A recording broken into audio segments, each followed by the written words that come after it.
Senador Bongo at Senador Pato de la Rosa ang rekomendasyon ng House Quad Committee na sampahan sila ng reklamong crimes against humanity kaugnay sa war on drugs kung administrasyong Duterte.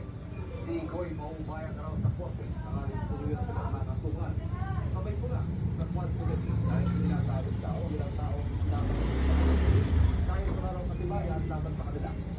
Si De La Rosa naman handa raw harapin ang mga reklamo. Isa raw itong tangkang panira sa mga Duterte at kanilang mga kaalyado.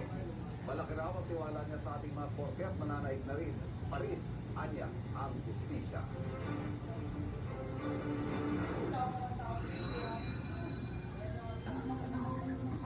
Mga kapuso, may rainfall advisory ang pag-asa sa ilang bahagi ng Calabarzon. Ayon sa pag-asa, asahan ako ang mahina hanggang katatang ulan sa Laguna,